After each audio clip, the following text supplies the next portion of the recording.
Hello दोस्तों, क्या हाल है। तारीख 4 मार्च, दिन सोमवार, हिंदी तिथि अष्टमी। और आइए बात करते हैं आज के मुख्य समाचार में देश भर की तमाम बड़ी खबरों पर नजर डालते हैं। देखिए दोस्तों, एक तो हर साल 4 मार्च को राष्ट्रीय सुरक्षा दिवस मनाया जाता है। ये दिन सुरक्षा के प्रति लोगों की जागरूकता बढ़ाने के लिए मनाया जाता है और इस नेशनल सिक्योरिटी डे के मौके पर इंडियन आर्मी के सभी जवानों को भी सैल्यूट। और आज 4 मार्च को आज ही के दिन भारत में पहले एशियाई खेलों का आयोजन भी हुआ था 1951 में। चलिए आगे बढ़ते खबरों में। देखिए आप, अब समाचार पत्रों और पत्रिकाओं का रजिस्ट्रेशन होगा और भी आसान। अखबारों के पंजीकरण के लिए भी सरकार नया कानून लागू करने जा रही है और अब घर बैठे ही समाचार पत्र और पत्रिकाओं का पंजीकरण एक क्लिक पर किया जा सकेगा। इसके लिए सरकार ने एक नया अधिनियम भी लागू किया है और सरकार द्वारा जारी अधिसूचना के मुताबिक भारतीय प्रेस रजिस्ट्रार जनरल PRGI का कार्यालय अब भारत के पूर्व समाचार पत्रों के रजिस्ट्रार के कार्यों को पूरा करेगा। नया अधिनियम देश में समाचार पत्र और अन्य पत्रिकाओं के पंजीकरण की सुविधा के लिए एक ऑनलाइन प्रणाली भी प्रदान करता है, यानी ऑनलाइन भी अब इनका रजिस्ट्रेशन किया जा सकेगा घर बैठे ही सिंगल क्लिक में। इसके लिए हाल ही में सरकार ने एक प्रेस रजिस्ट्रार जनरल का पोर्टल भी लॉन्च किया है, presssewa.prgi.gov.in। तो इस पोर्टल के जरिए भी अब न्यूज पत्रकारिता रजिस्ट्रेशन के लिए ऑनलाइन आवेदन किए जा सकेंगे, है ना। और चलिए अगली बड़ी खबर देखिए। भारतीय रेलवे का नया प्लान, 44,000 ट्रेन कोच के दरवाजों पर लगाए जाएंगे कैमरे। इमेज क्रॉपिंग टूल से लेस होंगे ये कैमरे, जिनकी मदद से अपराधियों का मास्क लगा चेहरा भी पहचाना जा सकेगा। इस तरह की आधुनिक टेक्नोलॉजी वाले कैमरे रेलवे के 44,000 से भी ज्यादा डिब्बों में लगाने के लिए भारत सरकार की तरफ से टेंडर भी निकाला गया है। तो इससे अब आपकी रेल यात्रा और ज्यादा सुरक्षित और सेफ होगी, है ना। और चलिए अगला अपडेट देखिए। ड्रोन का इस्तेमाल करेगी सुरक्षा एजेंसियां, तकनीकी निगरानी के लिए योजना बनाने पर भी मंथन हुआ। हमारे देश की सुरक्षा एजेंसियां ड्रोन का इस्तेमाल कर समुद्री इलाकों की निगरानी बढ़ाने पर मंथन कर रही है। रिपोर्ट्स के मुताबिक शुरुआती चरणों में गोवा और मुंबई के तटीय इलाकों में ड्रोन का इस्तेमाल कर निगरानी बढ़ाने की योजना बनाई जा रही है, क्योंकि हाल ही में भारत के समुद्री जहाजों में लूट और हमले की कई घटनाएं देखी गई। उसके बाद सुरक्षा एजेंसियों की तरफ से ये नया प्लान बनाया गया है। चलिए अगला अपडेट है। लोकसभा चुनाव से पहले एक्शन मोड में आए प्रधानमंत्री नरेंद्र मोदी अगले 10 दिन में तेलंगाना, तमिलनाडु समेत देश के 12 राज्यों का दौरा करेंगे। धुआंधार जनसभाओं का आयोजन तो होगा ही, साथ ही कई नई परियोजनाओं का उद्घाटन, शिलान्यास भी करेंगे। कश्मीर, तमिलनाडु, बिहार, गुजरात, अरुणाचल प्रदेश समेत अगले 10 दिन में 12 राज्यों का मैराथन पीएम मोदी करने जा रहे हैं और उनमें से आज प्रधानमंत्री का तेलंगाना राज्य का दौरा होगा। यहाँ आदिलाबाद में कई विकास परियोजनाओं का शुभारंभ करेंगे। आज सुबह 10:30 बजे तेलंगाना पहुंचेंगे पीएम मोदी और यहाँ लगभग 56,000 करोड़ रुपए से भी ज्यादा की परियोजनाओं का उद्घाटन और लोकार्पण, शिलान्यास करेंगे। और अगले 10 दिनों में 12 राज्यों के दौरे में टोटल 29 प्रोग्राम में शामिल होंगे प्रधानमंत्री। आज तेलंगाना के बाद तमिलनाडु में भी कई प्रोजेक्ट्स का इनॉग्रेशन करेंगे। ये भारत के मैप में भी आप देख सकते हैं अगले 10 दिनों में पीएम 12 राज्यों का दौरा कहां करने वाले हैं। ओके, और वही खबर देखिए। प्रधानमंत्री नरेंद्र मोदी की इस कार्यकाल की आखिरी कैबिनेट मीटिंग हुई और इसके बाद पीएम बोले कि जीत कर आइए, जल्दी मिलेंगे। 5 साल की योजनाओं और मोदी 3.0 के कार्यकाल के पहले 100 दिन की प्लानिंग पर मंथन हुआ। इस मीटिंग में चर्चा हुई। ये मीटिंग एक तरह से ब्रेनस्टॉर्मिंग सेशन की तरह बताई जा रही है। इस मीटिंग में अगले 5 साल की योजनाओं और विजन डॉक्यूमेंट विकसित भारत 2047 समेत कई अहम मुद्दों पर चर्चा हुई। विकसित भारत 2047 का रोड मैप भी तैयार किया और मोदी सरकार के तीसरे कार्यकाल के पहले 100 दिन क्या क्या काम होगा, इसका एजेंडा भी मंत्रिपरिषद की बैठक में सामने रखा गया। चलिए अगली बड़ी खबर देखिए। लोकसभा चुनाव 2024 से पहले राजस्थान के पोखरण में सेनाओं का शक्ति परीक्षण होगा और इसमें प्रधानमंत्री नरेंद्र मोदी भी देखेंगे संचार प्रणाली की ताकत। पोखरण में भारत शक्ति युद्धाभ्यास नाम से प्रोग्राम का आयोजन होगा। इसका हिस्सा बनेंगे पीएम मोदी। स्वदेशी हथियारों की ताकत का टेस्ट किया जाएगा और इसका आयोजन 12 मार्च को होगा।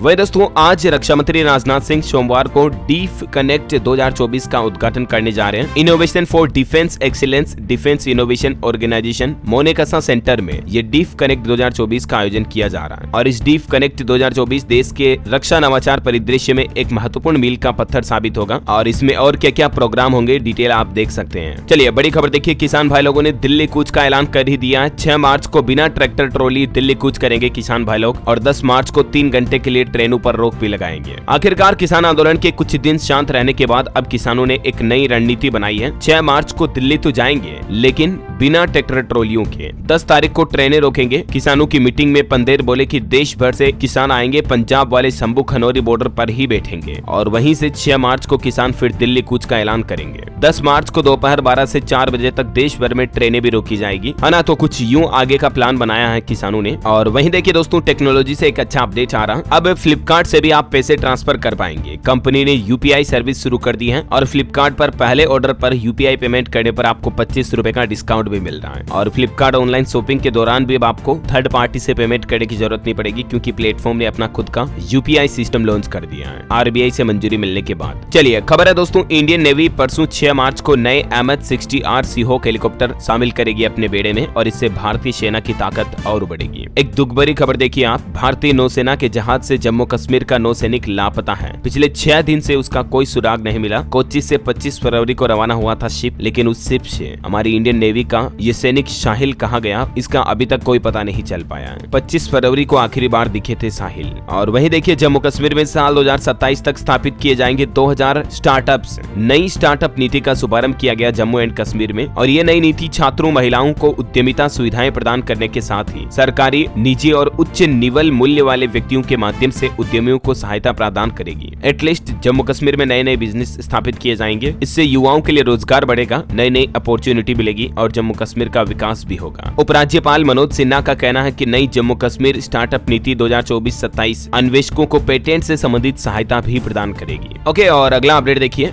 बीमा को लेकर सरकार की तरफ से एक नया आदेश जारी किया गया। क्लेम रहित बीमा राशि लौटाने में भी अब एजेंट मदद करेंगे। इंश्योरेंस कंपनियों को जिम्मेदारी तय करने का निर्देश भी दिया। IRDA IRDA यानी बीमा विनियामक और विकास प्राधिकरण की तरफ से सभी बीमा कंपनियों से ये कहा गया है कि वे अपने एजेंटों और मध्यस्थों को उनकी ओर से बेची गई पॉलिसियों के प्रति जवाबदेह बनाएं और इस जवाबदेही के तहत बीमा कंपनियों को ये सुनिश्चित करना होगा कि एजेंट या मध्यस्थ अपने ग्राहकों के प्रस्ताव फॉर्म और आवेदन पत्र जमा करते समय अपना फोन नंबर या ईमेल आईडी न दें। और बीमा नियामक ने बीमा कंपनियों को यह भी निर्देश दिया कि वे दावा रहित राशि लौटाने में भी बीमा एजेंट की मदद लें। इसके लिए एजेंटों और मध्यस्थों को ऐसी पॉलिसी के ग्राहकों का पता लगाना होगा और सभी दावा रहित पॉलिसी के अंदर उनके संपर्क विवरण, बैंक खाते आदि को अपडेट करना होगा। कहने का मतलब सिंपल भाषा में समझे दोस्तों तो अब बीमा पॉलिसी कराने दौरान एजेंटों की पूरी जिम्मेदारी होगी उनके ग्राहकों के लिए क्लेम देना, क्लेम नहीं मिल रहा तो उसकी राशि को कैसे रिलीज करवाना, सारी चीजों में समझ रहे हो, मोबाइल नंबर, बैंक खाता अपडेट करना वगैरह वगैरह। चलिए अगला अपडेट है, लोकसभा चुनाव 2024 से पहले दाल रोटी महंगी हो सकती है। बताया जा रहा है कि मूंग, मसूर, अरहर, उड़द जैसी अन्य दालें 130 से 40 रुपए प्रति किलोग्राम से ज्यादा है और शेष वर्ष के दौरान भी इसी रेंज में कारोबार जारी रहेगा इन दालों का। व्यापारियों का कहना है कि इससे दाल की खुदरा कीमत 110 रुपए प्रति किलो से भी ज्यादा हो सकती है जल्दी आने वाले समय में। और वहीं देखिए बड़ी खबर, सेमीकंडक्टर मैन्युफैक्चरिंग में ताइवान और चीन का दबदबा खत्म करने को तैयार है भारत। सरकार की तरफ से पूरा प्लान भी बना लिया। अभी सेमीकंडक्टर की दुनिया में मैन्युफैक्चरिंग में फिलहाल ताइवान, दक्षिण कोरिया और चीन का दबदबा है, लेकिन अब जल्द ही भारत ने भी इस सेक्टर में अपना दबदबा बनाने की योजना बनाई है और इसके लिए $10 अरब से भी ज्यादा का निवेश किया जा रहा है इंडिया में। हाल ही में मैंने आपको बताया भी था कि कई सारे सरकार नए सेमीकंडक्टर प्लांट लगाने के लिए सहायता राशि वगैरह भी दे रही कंपनियों को और काफी कंपनियों के साथ एग्रीमेंट भी साइन हो चुके हैं भारत में सेमीकंडक्टर के मैन्युफैक्चरिंग वैल्यू चेन को बढ़ाने के लिए। राइट, देखिए केंद्रीय IT मंत्री का भी कहना है कि अगले 5 साल में सेमीकंडक्टर विनिर्माण क्षेत्र की सबसे बड़ी ताकत बनेगा हमारा भारत। अश्विनी वैष्णव बोले कि भारत ने इसके लिए अच्छी तरह नीतियां भी तैयार कर ली हैं। चलिए अगली खबर देखिए, भारत ने लक्षद्वीप में बनाया नेवल बेस, तो अब मालदीव के राष्ट्रपति मुइज़्ज़ू बोखला गए और मालदीव की सीमा की निगरानी का आदेश भी दिया। मालदीव के राष्ट्रपति मोहम्मद मुइज़्ज़ू ने देश की सीमाओं की 24 घंटे निगरानी का ऑर्डर जारी कर दिया और मुइज़्ज़ू का यह आदेश लक्षद्वीप में भारतीय नौसैनिक बेस के उद्घाटन से ठीक पहले आया है। चलिए अगली खबर देखिए, छत पर सोलर पैनल लगाने में भारत की बड़ी छलांग है। अमेरिकी रिसर्च फर्म की तरफ से यह खुलासा किया गया कि भारत रूफटॉप सोलर पैनल लगवाने वाले देशों की रेस में सबसे आगे चल रहा है। और हाल ही में आपको बताओगा प्रधानमंत्री नरेंद्र मोदी सरकार ने भी सोलर एनर्जी को बढ़ावा देने के लिए 300 यूनिट फ्री 1 करोड़ लोगों के घरों पर सोलर सिस्टम लगाने की नई योजना शुरू की थी, मैंने आपको बताया भी था। और एक बड़ा चौंकाने वाला सर्वे देखिए दोस्तों, गवर्नमेंट सर्वे में बड़ा खुलासा सामने आ रहा कि पान तंबाकू पर जमकर पैसा फूंक रहे हैं भारतीय लोग बाग। पढ़ाई पर होने वाला खर्चा तो कम कर रहे हैं, लेकिन शिक्षा से भी ज्यादा पान, तंबाकू, नशीले पदार्थों पर, दारू, सिगरेट, इन चीजों पर खर्च कर रहे हैं भारतीय लोग बाग। सरकारी सर्वेक्षण में ये बात सामने आई है और ये आंकड़े वाकई में चौंकाने वाले हैं क्योंकि लोग बाग गलत जगहों पर अपने पैसों को खर्च कर रहे हैं। पिछले 10 सालों के डेटा को देखा जाए तो एजुकेशन से ज्यादा लोगों ने इन चीजों पर खर्च किए हैं। अपने बच्चों की पढ़ाई पर कम खर्च करते हैं, लेकिन इन चीजों पर डेली खर्च करते हैं, नशे पर। इसीलिए लोगों को इन गंदी चीजों पर खर्चा नहीं करना चाहिए, बल्कि इससे अच्छा तो फल फ्रूट खाएं, अच्छी चीजें खाएं, है ना। और पॉलिटिक्स से बड़ी खबर देखिए, राहुल गांधी का कहना है कि देश में नफरत से बढ़ रहे अन्याय की वजह से मेरी यात्रा में न्याय शब्द को शामिल किया मैंने। मध्य प्रदेश में राहुल गांधी की भारत जोड़ो यात्रा में राहुल बोले भारत में पाकिस्तान, बांग्लादेश, भूटान से भी ज्यादा बेरोजगार हैं। नोटबंदी, जीएसटी से छोटे धंधे खत्म हुई है। बीजेपी सरकार ने अरबपतियों के करोड़ों के कर्ज माफ किए। ये कुछ आरोप लगाए राहुल गांधी ने एमपी के शिवपुरी में। और वहीं देखिए छत्तीसगढ़ में मुख्यमंत्री विष्णुदेव साय की कैबिनेट के संग घर देंगे मोदी का पत्र। बीजेपी ने लॉन्च किया लाभार्थी संपर्क अभियान। 11 सीटें जीतने के लिए 1,80,000 कार्यकर्ता उतारेगी बीजेपी। राहुल गांधी बोले कि देश में जब भी बदलाव आता तो बिहार से तूफान की शुरुआत होती है। बीजेपी आरएसएस से नहीं डरते हम। और एक खबर देखिए आप, हर कश्मीरी पीएम मोदी का फैन है। Jammu and Kashmir Waqf board की अध्यक्ष बोले कि धारा 370 के साथ जम्मू का काला युग का अंत हुआ।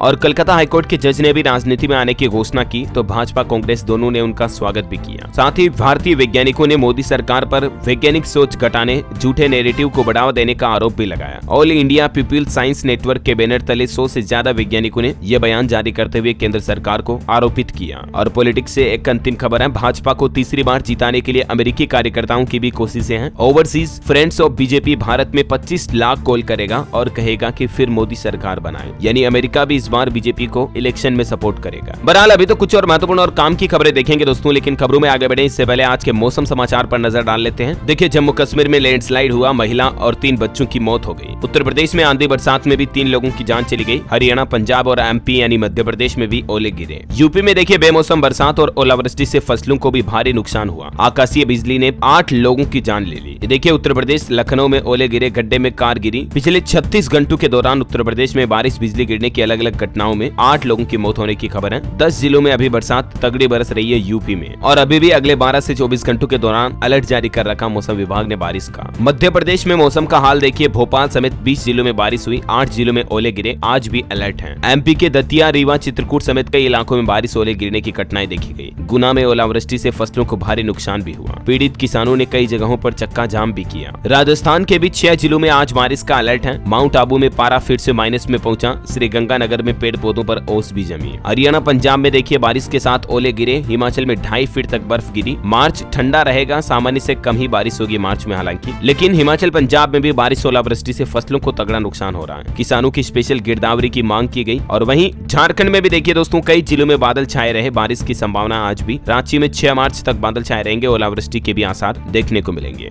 और उत्तराखंड में देखिए लैंडस्लाइड हुआ, बारिश के बाद बद्रीनाथ हाईवे पर जगह जगह मलबा आ गया। 7 घंटे तक बंद रहा यह रास्ता भी। उत्तराखंड चमोली में अभी भी भारी हिमस्खलन की चेतावनी जारी कर रखी है मौसम विभाग ने। लोगों को, पर्यटकों को सतर्क रहने की सलाह दी गई है और इस संबंध में एडवाइजरी भी जारी की गई। स्काईमेड वेदर की रिपोर्ट के मुताबिक अगले 24 घंटों के दौरान मौसम की संभावित गतिविधि क्या रह सकती है, इसकी जानकारी भी आप देख सकते हैं स्क्रीन पर, है ना। और ये हालात दोस्तों न सिर्फ हमारे भारत में चल रहे हैं बल्कि अभी पाकिस्तान में भी देखिए आप, क्योंकि ये इस बार पश्चिमी विक्षोभ आया ही पाकिस्तान की साइड से, इसलिए अभी आसमान में पाकिस्तान में भी आफत बरस रही है। भारी बारिश से 37 लोगों की मौत हो गई पिछले 2 दिनों के दौरान। कई इलाके पूरी तरह से तबाह हो गए हमारे पड़ोसी देश पाकिस्तान में। ये हालात चल रहे देखिए जरा। और चलिए मौसम के बाद आगे बढ़ते हैं, कुछ और बड़ी खबरें देख लेते हैं। एक बड़ा चौंकाने वाला खुलासा आ रहा दोस्तों, पिछले साल 29 अक्टूबर 2023 को आंध्र प्रदेश में 2 यात्री रेलगाड़ियों की टक्कर हुई थी, आपको पता होगा। तो उस घटना का कारण क्या था, उस घटना के एक्सीडेंट के पीछे वजह क्या थी, उस पर एक बड़ा चौंकाने वाला खुलासा आ रहा। खुद रेल मंत्री ने खुलासा करते हुए बताया कि फोन पर क्रिकेट मैच देख रहा था ड्राइवर। इस रेल हादसे के बाद जांच में, इन्वेस्टिगेशन में हादसे की वजह सामने आई। कहा कि फोन पर मैच देख रहे थे दोनों loco pilot, 2 red signal cross कर दिए, मैच देखते देखते पता ही नहीं चला उनको, और यही वजह रही कि एक्सीडेंट हुआ। और एक दुर्घटना कल ग्रेटर नोएडा में भी हो गई। ब्लू सफायर मॉल में बड़ा हादसा हुआ, छत से ग्रिल गिरी, 2 लोगों की जान चली गई। चलिए खबर देखिए, वैज्ञानिकों के शोध में एक खुलासा सामने आया कि अच्छे कर्मचारियों का ये एक खास हुनर होता है। मोस्टली आपको पता होगा अच्छा कर्मचारी उनको माना जाता है जिनमें ज्ञान ज्यादा हो। इंटरव्यू में भी पूछे गए प्रश्नों के आधार पर उनका नॉलेज परखने की कोशिश की जाती है, राइट। लेकिन अब हालिया एक ताजा शोध में पता चला कि जो व्यक्ति अच्छे डांसर होते हैं ना, जी हाँ लिटरली जो अच्छा डांस करते हैं वो अच्छे कर्मचारी भी बनते हैं। अब इसके पीछे वजह ये है क्योंकि उनका दिमाग ज्यादा एक्टिव होता है और वो हमेशा सीखने के लिए तैयार रहते हैं। Amazing, right. और वहीं खबर देखिए, हमारे पड़ोसी देश पाकिस्तान में शहबाज शरीफ दूसरी बार बने पाकिस्तान के प्रधानमंत्री। पहले ही स्पीच में उनकी जुबान फिसली, खुद को पीएम की जगह विपक्ष का नेता बता दिया। न्यू लॉन्चिंग पर कुछ अपडेट देखिए। All season mobility e scooter एवेनायर take test launch हो चुका है। ऑटोनोमस ड्राइविंग फीचर के साथ 160 किलोमीटर की इसमें आपको रेंज मिलेगी, बिना लाइसेंस के भी इसे चलाया जा सकेगा। और मोबाइल फोन लॉन्चिंग पर अपडेट है। इनफिक्स स्मार्ट 8 प्लस स्मार्टफोन 7,000 रुपए में लॉन्च हुआ। इसमें आपको आईफोन जैसा मैजिक रिंग फीचर मिलेगा, 50 मेगापिक्सल का AI dual rear camera setup भी मिलेगा। चलिए बड़ी खबर देखिए, उत्तर प्रदेश की योगी सरकार शुरू करेगी MYUV योजना,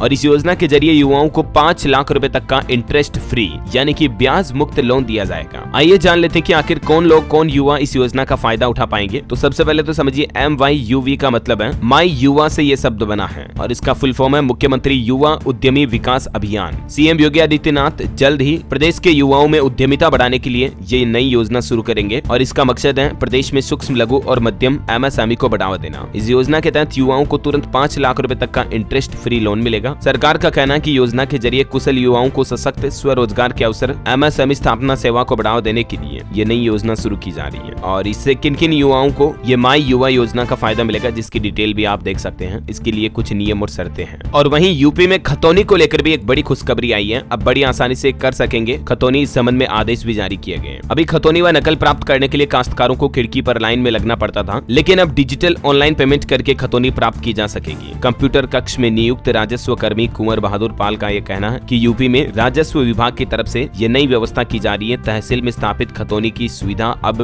बार कोड के भुगतान पर भी मिलेगी। चलिए खबर देखिए, इंतजार खत्म हुआ। अब इस तारीख को पीएम मोदी आगरा वासियों को देंगे मेट्रो का तोहफा और इसके लिए 6 मार्च तारीख तय की गई है। 6 मार्च को यूपी आगरा मेट्रो का उद्घाटन करेंगे प्रधानमंत्री। और एक बड़ी अच्छी खबर है, नीट जेईई की तैयारी करने वाले विद्यार्थियों को छात्रवृत्ति मिलेगी, निःशुल्क कोचिंग भी कर सकेंगे। बिहार बोर्ड की तरफ से ये एंट्रेंस एग्जाम की तैयारी करने वाले छात्रों के लिए बड़ी खुशखबरी दी है। बोर्ड नीट जेईई के छात्रों को न सिर्फ छात्रवृत्ति देने जा रहा बल्कि निःशुल्क कोचिंग भी उपलब्ध कराएगा। और इस योजना में इच्छुक उम्मीदवार 10 मार्च तक इस ऑनलाइन पोर्टल के जरिए अप्लाई कर पाएंगे। और अच्छी बात यह कि इसके लिए कोई शुल्क वगैरह भी नहीं देना पड़ेगा। हिमाचल प्रदेश में बेरोजगार युवाओं के लिए एक और खुशखबरी है। लोकसभा चुनाव की घोषणा से पहले सीएम सुक्कू ने नौकरियों का पिटारा खोलने की घोषणा की है। उनका कहना है कि अब मल्टीटास्क वर्कर्स के भी 1000 पद भरे जाएंगे जल्द ही। ये नई रिक्रूटमेंट भी आएगी। चलिए खबर है, राजस्थान के मुख्यमंत्री भजनलाल शर्मा ने बैठक की। अफसरों से बोले 100 दिवसीय कार्य योजना के लक्ष्यों को प्रभावी ढंग से पूरा करें। उत्तराखंड में भी आज धामी मंत्रिमंडल की बैठक होगी। लोक एवं निजी संपत्ति क्षति वसूली एक्ट समेत कई बड़े फैसले लिए जाएंगे उत्तराखंड के मुख्यमंत्री पुष्कर सिंह धामी की इस आज कैबिनेट मीटिंग में। और वहीं देखिए, नीति आयोग का कहना है पिछले 10 सालों में स्वास्थ्य क्षेत्र में तेजी आई। अब जीवन प्रत्याशा 85 साल तक पहुंचने का प्रयास किया जा रहा है। मतलब लोगों की जीवन की उम्र को 71 साल से 85 साल तक पहुंचाने का प्रयास किया जाना चाहिए अगले 25 सालों में देश में। और खबर देखिए, इंडिया यूएई के बीच समझौतों को लेकर तेल के बिना भी दोनों देशों का व्यापार $100 अरब पहुंचाने का लक्ष्य तय किया गया और कई सेक्टर्स में संभावनाएं हैं। साल 2030 तक इंडिया यूएई ट्रेड को बढ़ावा देने के लिए दोनों देशों की सरकारों ने आगे की रणनीति भी बनाई। और बड़ी खबर देखिए, बाल अधिकार संरक्षण आयोग ने उल्लू ऐप पर कार्रवाई की मांग की। 10 दिनों के अंदर रिपोर्ट पेश करने का आदेश भी दिया। उल्लू ऐप पर आरोप है कि बच्चों पर बुरा असर डाल रहा है ये ऐप का कंटेंट। और एनसीपीसीआर ने सूचना मंत्रालय को पत्र लिखकर कार्रवाई की मांग भी की। चलिए खबर है, 15 मार्च से शुरू होगा राजस्थान का सबसे बड़ा B2B इवेंट। 1200 से ज्यादा बिजनेसमैन इसमें हिस्सा लेंगे। अगर आप भी किसी भी फील्ड में बिजनेस करते हैं तो जरूर इसमें हिस्सा लीजिएगा, जुड़िएगा। और खबर देखिए, पहली बार सरकारी अस्पताल में सर्जरी करेगा रोबोट। पहले 300 मरीजों को मिलेगा फ्री सर्जरी की सुविधा का फायदा। मुंबई के KEM सरकारी अस्पताल में पहली बार रोबोटिक आर्म की मदद से सर्जरी की जाएगी। खबर है, उत्तर प्रदेश में सूखे से निपटने के लिए विशेषज्ञ करेंगे मंथन। सीएम योगी के निर्देश पर 1 दिवसीय कॉन्फ्रेंस का आयोजन होने जा रहा और इसमें देश भर के स्पेशलिस्ट भी शामिल होंगे। आज 4 मार्च को ही इसका आयोजन होगा, जो कि उत्तर प्रदेश में आपदाओं से निपटने के लिए क्या समाधान किए जाएंगे इस पर चर्चा होगी, मंथन होगा। खबर है, यूपी कानपुर डिफेंस कॉरिडोर से भी बदलेगा उत्तर प्रदेश का भविष्य। 20,000 युवाओं को नौकरियां मिलेगी। 41 तरह के हथियार बनेंगे यहाँ। इनमें मिसाइल, एयरक्राफ्ट और तोप भी शामिल हैं। मैंने आपको बताया था ना कि हाल ही में कानपुर में अडानी की तरफ से ये डिफेंस कॉरिडोर की पहली यूनिट शुरू की गई। और खबर है, आजमगढ़ से पीएम मोदी देश के 15 एयरपोर्ट का लोकार्पण करेंगे। तैयारियों का जायजा लेने सीएम योगी खुद भी पहुंचे। पीएम मोदी के दौरे से पहले आजमगढ़ पहुंचे सीएम योगी, ये देख सकते हैं आप तस्वीरें। 10 मार्च को प्रधानमंत्री आजमगढ़ का दौरा करेंगे और यहाँ से देश भर के 15 एयरपोर्ट का लोकार्पण भी करेंगे। यूपी प्रयागराज के भी 10 विद्यालयों की बदलेगी सूरत। सीएम योगी आदित्यनाथ ने किया शिलान्यास। संगम सभागार में लाइव प्रसारण भी हुआ। और खबर है, पंजाब में जालंधर वासियों को मुख्यमंत्री भगवंत मान की बड़ी सौगात। 283 करोड़ के प्रोजेक्ट का तोहफा दिया। पंजाब खेल विभाग में भी 10 मार्च तक कर पाएंगे आवेदन। 286 कोच सुपरवाइजर के पदों पर होगी भर्ती। हर साल चेक की जाएगी परफॉर्मेंस। और पंजाब में 120 माइक्रोन के प्लास्टिक को भी अप्रूवल मिली। दिल्ली के सीएम केजरीवाल बोले कि पुरानी सरकारों ने व्यापारियों को चोर समझा।